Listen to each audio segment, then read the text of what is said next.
So it means it frees you up to love everybody a lot more because you're not on the hunt. You're not on the hunt for this special person to give you the key to the room that's already inside you. That frees up a lot of energy on the inside when you're not on the hunt for the special person. And then it frees you up to just love everybody a lot more than it's like, no, I'm saving all my love for this person, you know? And you're just an acquaintance, you're just a friend, you're an annoying family member, you're, this other thing, and so on. It's like, because you access the love inside you, it changes you. It gives you a lot more love, a lot more access to love. And you can love the postman, you can love the greengrocer, you can love the person who's annoying pulls out in front of you in traffic or whatever. You can love everybody a lot more.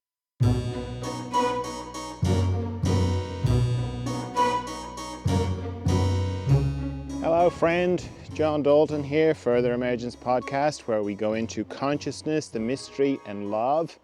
And in this episode we're going into making a home inside yourself, having a special person, 21-day Enlightenment Retreat on the island of Madiera updates, using Einstein time to get everything you need to get done, a question of grief, and letting go of spiritual rules.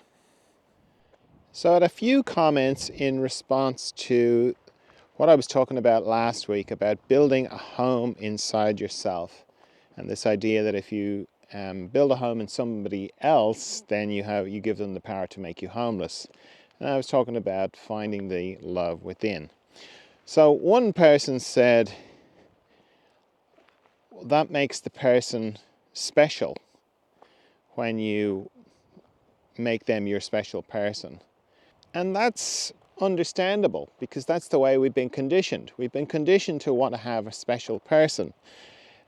And it's quite a bit of that is trauma related, because most of us have had difficult childhoods. And when you have a difficult childhood, the ultimate feeling of safety is to have a little friend. Just one little friend who understands you. One little friend who doesn't frighten you. One little friend who you can talk to, you can whisper in the dark to, you can be under the covers with, you can share your little jokes with. Just one little person. That's what we carry through into adult life, and what Hollywood and the romanticized idea of love, it's kind of at the seed of it. It's like just one person. I just want one person who's for me, who understands me, who gets me, who doesn't judge me and won't attack me. And that's sad and beautiful at the same time. Because what we're doing there is we're taking it out of ourselves and putting it outside onto somebody else. And it's really unfair on us and on the other person, because the other person's just a person. They've got their stuff and they're going to frighten you. They're going to say the wrong thing. And ultimately it's going to break your heart, because people are just people. Including me and you. Like, we're going to betray people, we're going to say cruel things, we can't be that for another person. And that's because fundamentally there's a problem with it, because we're looking outside for something that's actually inside, because all the person on the outside does is trigger us. And okay, they're a special trigger, but what they're triggering is the feelings. It's like I was saying last week about, it's a room on the inside of us that it's almost like we give that person the key to. And then when that person disappears, we're like, oh, I can't get into this room anymore. We're crying outside this door that's inside us. I'm like, where's the love? Where's the love? And it's inside. It's always, because you always feel it inside you. So the paradoxical thing is, when you find the love inside you, when you get access to it, the person becomes even more special, because when you need that person, to give you access to the love inside that's already inside you, then you have a subtle agenda. You know, you can't be with somebody else. You can't love anybody else. You have to come and be with me. You have to be my little special friend. You know, there's all these like subtle little agendas going on. That's nothing to do with love, and it's all to do with attachment and all this childhood trauma stuff I was talking about. Whereas when you reclaim all that, you're completely free to just be with the person because you like being with them. Nothing else. You know, you can love lots of people, and you can have this one person that you just like to spend most of your time with. But it's not because you need them. You don't. They're special because they're special, not because you've got the special key. That's the difference. They don't have the special key to your love on the inside. They're just special because they're special to you, because you enjoy them in a particular way, and you enjoy them so much that you want to spend lots of time with them. That's pretty special, I think. And then another person was saying, how do you do that practically? How do you make a home in yourself practically? And it's not easy, I have found, because you have to deal with all the stuff that we use other people for. Like you have to deal with loneliness, lots of loneliness, which doesn't sound like any fun at all. And it isn't if you're not doing it consciously. Like being lonely just because, for no reason, or just because you happen to find yourself without any people around or friendless, which is common, it's common, more common than you think. That's just suffering, in which case it's easy to deal with that. You just join a lot of social clubs, a lot of things that you're interested in, and you'll have lots of people around you very quickly, and you won't feel so lonely. But if you want to build a home inside yourself, if you want to access the room with the love in it that's already there, you kind of have to go into the loneliness. You have to face it. Because loneliness is this idea of, really what it comes down to is there's nothing outside me that reflects inside me. I look out into the world and I don't see anything that reflects me. It's all alien. It's all not me. And that's hard to face.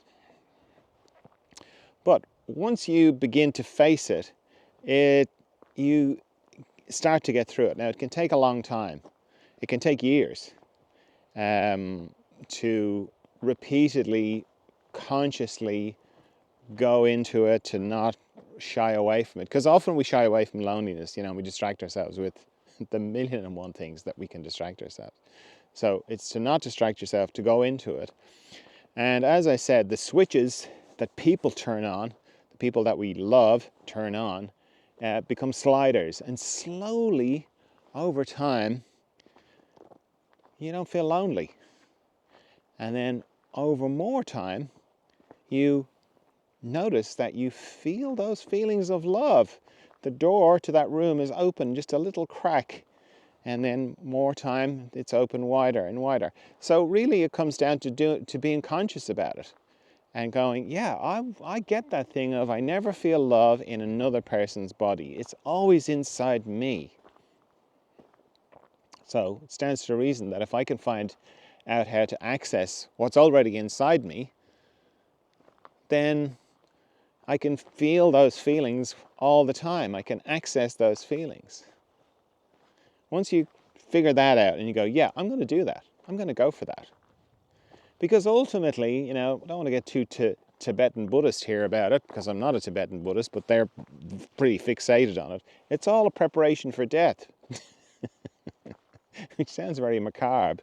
But when you think about like the pain of letting it all go, because I don't know, I haven't died, but it looks like that's what would be painful about death, doesn't it? Like having to say goodbye to everything. Everything. I mean, the nice thing is that that is balanced with, we do it every night anyway, and it's not so bad. Now, the reason why the difference between going to sleep and dying is that when you're going to sleep, you know you're going to wake up in the morning, and when you're dying, you don't know where you're going, and that might be it. That's the only difference I can see. I mean, as I say, I don't know. I haven't died, so I'll tell you when I do. But like, I've never been too interested in material things, even though I'm very interested in manifestation at the moment. But that's because I want to get more involved in making world peace happen. And anyway, that's a side thing. I've only been interested in things that I think I can take with me, and that's all the internal stuff. So that's why I'm interested in that stuff. And it seems like being able to find the love that's inside me. And again, it comes from that practical thing of like, oh, I'm in love with this person. They're right beside me. I feel it. It's so fantastic. Where do I feel it? In them? No, in me. It's always in me. So it's in me. They're just allowing me to access what's already in me. So it stands to reason then, that if I can access it without needing to have them around, then I've got access to it all the time. And maybe it's something I can take with me. So that's a good thing. That's another good motivator as well. So it means it frees you up to love everybody a lot more, because you're not on the hunt. You're not on the hunt for this special person to give you the key to the room that's already inside you. That frees up a lot of energy on the inside when you're not on the hunt for the special person. And then it frees you up to just love everybody a lot more than it's like, no, I'm saving all my love for this person, and you're just an acquaintance, you're just a friend, you're an annoying family member, you're, this other thing, and so on. It's like, because you access the love inside you, it changes you. It gives you a lot more love, a lot more access to love. And you can love the postman. You can love the greengrocer. You can love the person who's annoying pulls out in front of you in traffic or whatever. You can love everybody a lot more. That's what I found anyway. Because you're not, looking for the special person to have the big, huge, big love affair story with, Because the big love stories are really just stories about the big access. The big, the person's been able to access profound love inside themselves. Because they don't feel it in the other person's body. So, solitude and loneliness. That's the answer to that question. Or how do you do it? How do you do it practically? It's like you go into the loneliness. You face it. You go right into the loneliness, and the more solitude you have, the better. The easier it is, the quicker it goes, because people are distracting. From this particular process, people are distracting because it's finding the love inside requires a lot of silence on the inside to be able to begin to feel it coming up, I'm not saying you can't do it when you're with somebody, but they're distracting because without meaning to, you'll just keep relating back and forth to them. You'll keep playing out all the childhood stuff, all the attachment stuff that just keeps going. It's very hard to turn it off. So being on your own is very helpful to get there. Not necessary, I don't think, but very helpful. But I think it really just does start with this thing of like wanting it. If you kind of go, yeah, that makes sense, I'm going to go for that. That's the beginning of it. And then life, you reflected in life, here's that, and kind of goes, oh, okay, well, let's get on with that. Let's get on with that process. Now, I had quite a bit of response to talking about the 21-day Enlightenment Retreat on the island of Madiera. Because I wrote it up, I sent it out on my friendly notes. Hey, do you get my friendly notes? Do you know I send out friendly notes every Sunday? They're great. And while I'm on the subject, you can write to me. I love answering questions. I got my human design done recently. Human design is great. It sticks in my head, whereas astrology doesn't really stick in my head. But human design, yeah, that sticks in my head. And one of the things about my human design is I do very well when I respond to things. And it's true. That's why I like getting questions, because it gives me something to respond to. It lights up something in me. So do write to me, john@furtheremergence.com. Or you can just DM me on Instagram or TikTok or whatever your social of choice is. I'm on Facebook as well. All Further Emergence. You just look for Further Emergence, you'll find it. And you'll get my friendly notes if you sign up for them. So, there were two things that didn't seem to be very clear. I had people say to me, "Oh, I'd love to do that 21-day Enlightenment Retreat on the island of Madiera with you. That sounds great. Just 21 days. I don't think I can swing 21 days. I can't, it's too long." So let me just reiterate. I did say this, but it mustn't have landed. You don't have to do 21 days. You can do as long or as short as you like. The only thing is, I'd like everyone to start on the same time. And the only reason I want to do that is I just think it would be disruptive for new people to be coming in. Once we get into it and the group is kind of, there's a sort of harmony comes into the group, and then when new people comes in, we have to rebalance and reharmonize, and I just think that would be disruptive. So if we all start off together, and then if you can only come for a week, then you can leave, or if you can come for 2 weeks or whatever. So you don't have to do 21 days, but I will be doing 21 days. I'll be there, and you can come for the whole thing. So that was one thing that seemed to be not clear. And then the other thing, well, the people were like, I don't know if I can camp. I don't know if I can do camping. And I don't know if I can do hiking. I don't know if I can hike for that length of time. So I obviously wasn't clear about that. You don't have to do any of that stuff. And I don't think I even mentioned camping. So in essence, what it'll be is you'll get a list of the 21 venues that we will be doing the enlightenment work in. The meditation and the exploring and the fine-tuning and hopefully getting enlightened side of things for you. How you get to those venues? Completely up to you. I'm probably going to walk. I'm going to organize it so I can walk. I kind of think it'll be like 2 or 3 hours walking in the morning, and then we'll get to the venue, and we'll get into the enlightenment stuff when we get there. So there might be a session in the afternoon and maybe a session in the evening. You can drive to the venue. You can get a helicopter to the venue. You can crawl. You can cycle. You can do whatever you like. Like, this is kind of enlightenment we're talking about. There's an element of self-reliance required. There's a lot of self-reliance required. So how you get there, that's completely up to you.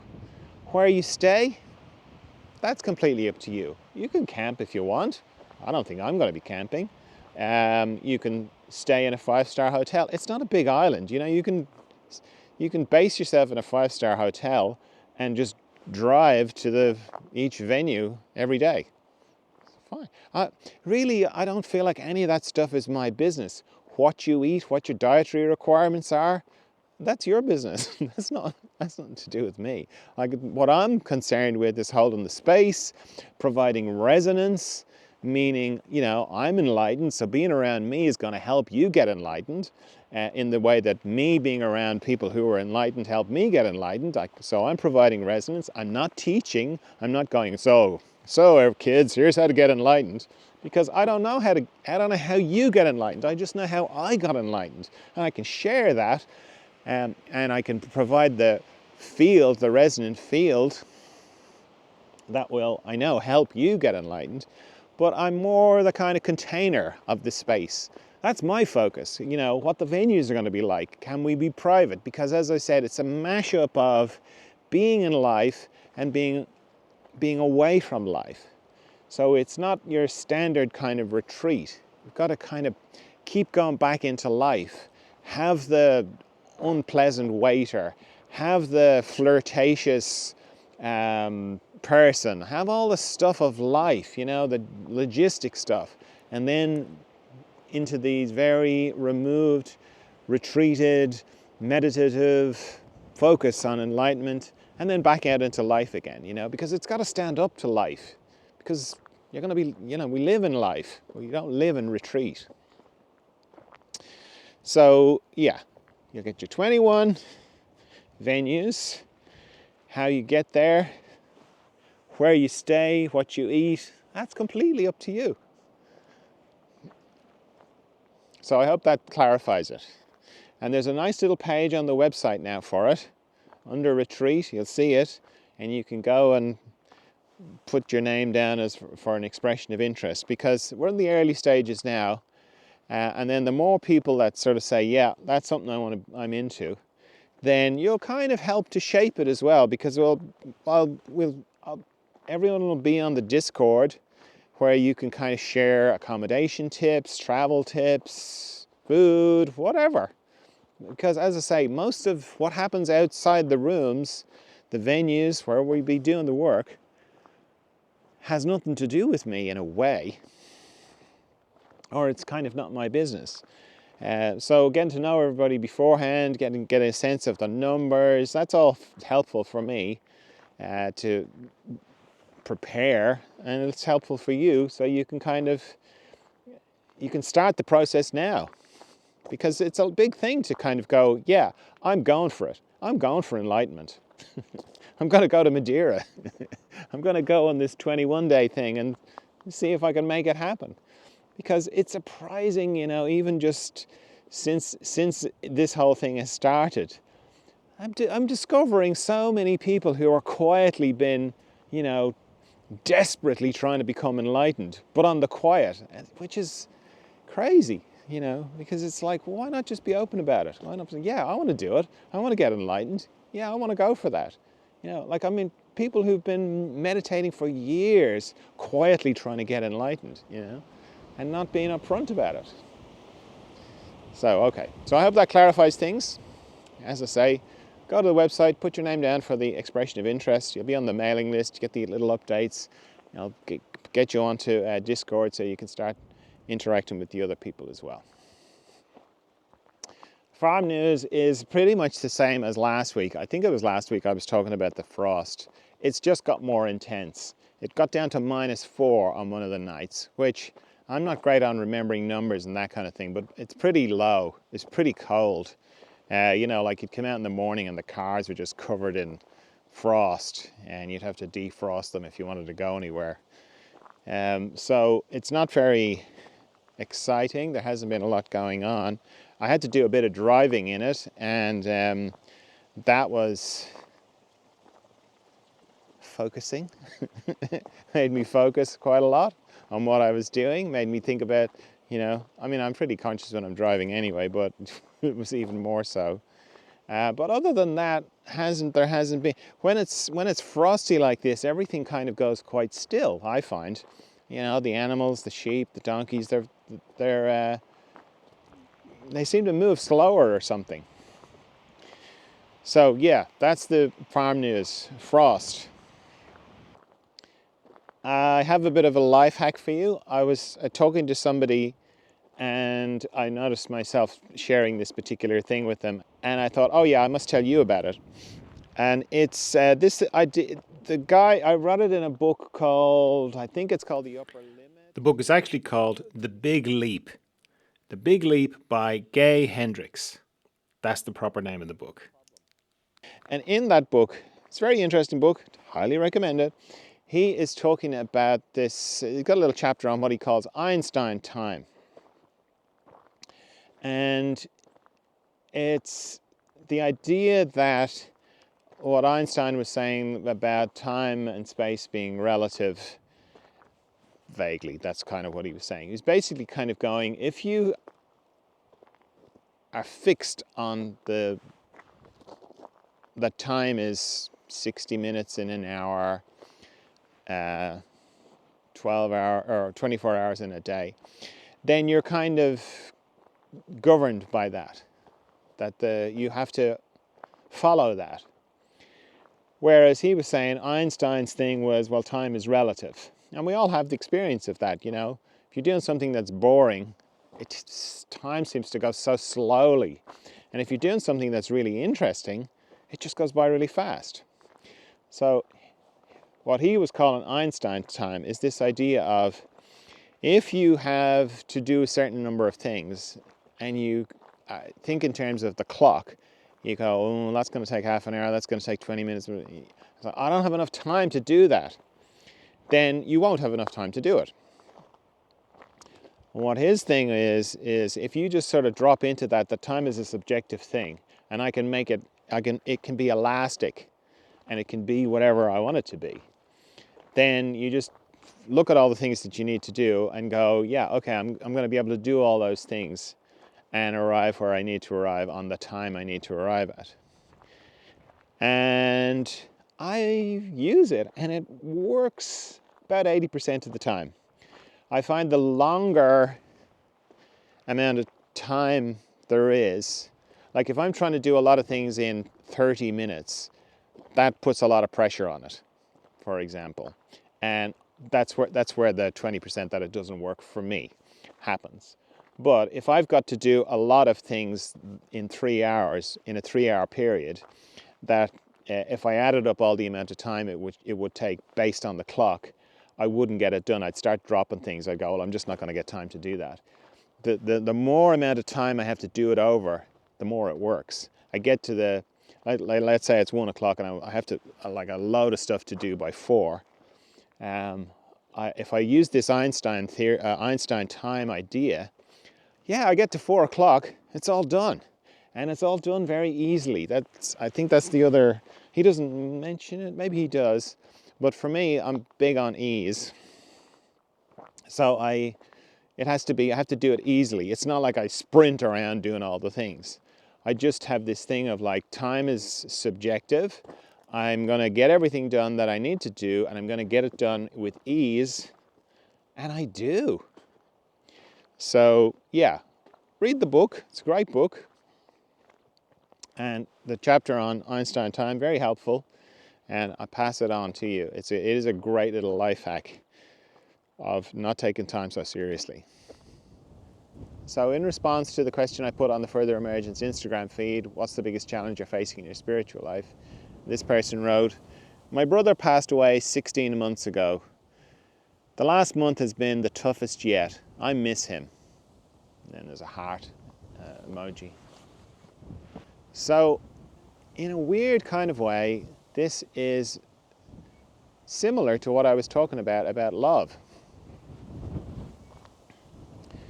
Because, in very, like, I've been talking about love, and, the only place you feel the love when you're with the person that you love is inside you. That applies to all love. I've never felt love in another person's body, ever. And it can seem like, well, how does that relate to somebody passing away? And it's the same. Let's say you're with someone that you love. Not someone that you're in love with, but like a family member or whatever. And they're in the next room. That feeling that you have of knowing that they're in the next room, the love that you have for them, and they're just in the next room, that only happens inside you in exactly the same way. It's not happening in their body in the next room. And even when they're in front of you, the feeling of love that you have for them, the connection, the pleasure of their presence, the pleasure of their company, you experience all that inside you. You don't experience it inside them. Okay? They have got a particular configuration, and that allows you to experience things inside you. Then they're in the next room. You don't see them, it's slightly different, but you know they're there. And because you know they're there, it gives you access to the feelings that you have on the inside. Well, let's say they go home, they live in their own house. So, you mightn't see them for a week. You don't spend the week grieving. That might sound harsh, but I'm saying it to help bring it back into what's your direct experience. Okay? When you're not around the person, you don't grieve, you don't have pain. Okay? You have that love inside you, and you don't even think about it. Because you're going to see them on Sunday, or whenever you're going to see them again. Let's say if you move country, I lived in Australia for 10 years. So I didn't see a lot of my family for a lot of time. I wasn't grieving. because I kind of knew they were alive. I knew I'd see them again and I'd talk to them on the phone kind of thing. So when somebody passes away, two things happen.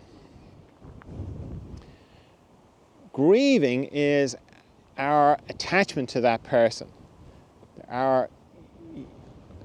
The part of us that, the frontal part of us that has to interact with everything, is devastated by it. The pain of, like, when somebody passes away is unreal. It's just, it's irrational, it doesn't make any sense. It comes in waves, you just find yourself crying. It's horrible, okay? And over time it gets easier, all going well. Well, in my experience, if I think about people who've passed away for long enough, I'll start getting upset, okay? Because it's like I'm focusing on that. So that's true and that's real, and there really isn't much you can do about it except breathe, know it passes, and do your best to comfort and be there for that part of yourself. Parallel with that, paradoxically, because how can these two things exist? Parallel with that, I also know that the love that I have for the person who's passed away is completely alive inside me all the time. It was alive inside me when they were here, or when they were in front of me, when they were in the next room, when they were in another country. And because our mind can be a bit like a gate, it's like I can only be one thing or the other, I can't be both. It makes a problem out of that both these things can exist at the same time.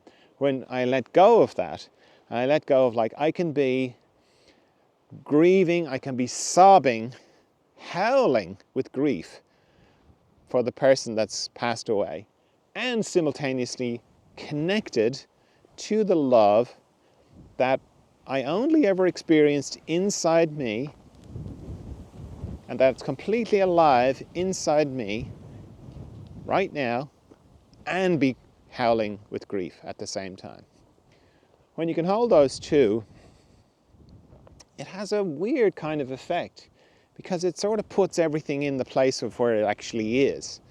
Whereas instead of it all being a big mess on top of each other, because even in the depths of grief, there can be moments of stillness where you have a sense of connection with the person. And then you can get into the psychic world and get, oh, they're connecting with me. They're trying to contact me. Oh, I just want to see them again. I just want to, they're just on the other side of the veil. All this kind of stuff. None of which is actually true. What's happening is you're connecting with it on the inside. You're connecting with the love on the inside. So when you can kind of separate it out and kind of go, yeah, the frontal part of me, the least conscious part of me, is the part that's suffering with the attachment I had with the person, with the need. It's like a plug socket. I'm trying to plug in, trying to connect with the person in existence, and the person's no longer in existence. And so it's just every time I try and connect and I don't, it's like a sore thumb, it's like I keep bumping it off things, and every time I do, it's like it hurts so much when I try and connect. I hear a song, oh, that was the song I remember when we were together, and when I used to see that, when all these funny things that we did and the way that we'd laugh, and ouch, ow, pain, oh, ow, it keeps going like that. So you can see that happening, and then you can also kind of be still and kind of go, yeah, the love is there. If I just for a moment entertain the idea that they're in the next room, that's all. It's exactly the same. I can feel it. I can feel that love. It's inside me. And in a way, everybody that you ever love, it's all inside you, and you have access to it all the time, which is beautiful. It's a beautiful thing. So it's a very difficult process, grieving, when someone passes on. Comes in waves. You think, 16 months, you think I would have I would be doing a lot better. And then you are doing a lot better, and then suddenly something triggers it, and it's like, why this month? Why is this month so much harder than other months, you know? And when you kind of know, it'll just go like that, because it's like what the Buddhists call the wheel of suffering, you know? It just goes like that. You suffer until you don't suffer, pretty much. And it seems like that's just the way it is here. And anything you can do to speed up and to not have to suffer, because like there's a big difference between pain and suffering. Pain is just a thing. It just happens. If it happens, it happens, and if you can face it, great. But suffering has got a cyclical quality to it, and if you can get off the wheel of suffering, the faster you can get off it, the great. There's no merit in it, in either, as far as I can see. No merit in pain, no merit in suffering. So if you can suffer less or stop suffering altogether, fantastic. And if there's no pain, well, that'd be great. Because as I've said before, the whole idea of no pain, no gain is not true. Not true at all. But that's another story. So yeah, I feel for you. I've been there. We've all been there. It's awful. And you know, the obvious stuff and a lot of the focus on grief and how to deal with grief is all to do with the attachment side of things. So there's great resources for that. But the other bit that maybe is not so obvious is that you can have this parallel thing, particularly if you've got a sort of spiritual leaning, and you know, if you're listening to me, you probably do. So that's there for you as well. The spiritual side of it, the connection with the love that is inside you for your dear brother. It's alive inside you right now, as if they were in the next room, and that you can feel it and feel terrible grief at the same time. But in some way, the knowledge that the love is inside you helps to take the edge off the really intense grief. Now, just one meme from the Further Emergence Instagram feed this week, but it's a good one. It says, if you can't meditate, pause before every sip of coffee. If you can't pray, simply say thank you before every meal. If you can't manifest, enjoy what's already yours. And if you can't journal, talk to yourself in the car. There's no spirituality rule book. Just show up for yourself in ways that feel good to you. It's quite the relief to discover that there's no spirituality rule book, isn't it? It's such a liberating little idea, isn't it? That there's no right way to do it. Meaning there's no rule to do it.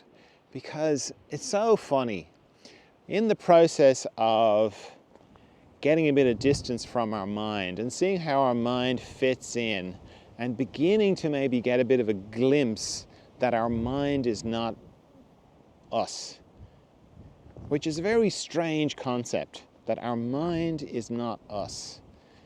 Because my mind, I'm using my mind to say those words, right? So my mind is like, oh yeah, my mind is not us.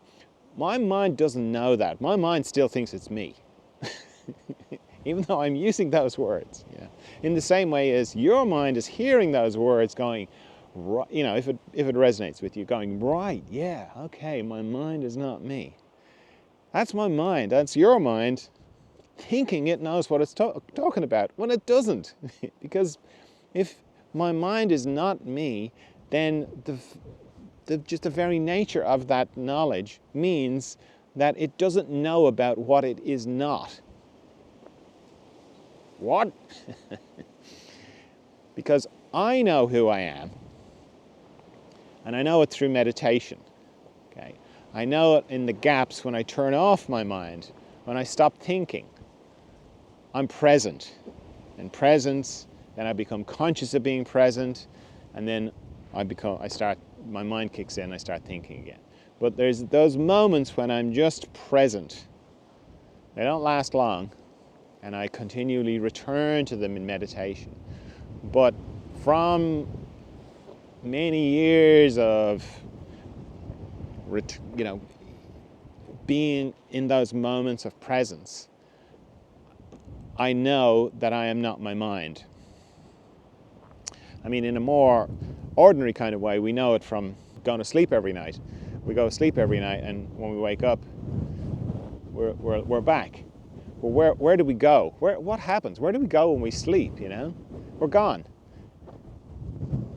Mind is gone, body's gone, cares are gone, worries are gone, joys are gone, family are gone, children are gone. All the things that we think are really important, all gone every night. Doesn't bother us.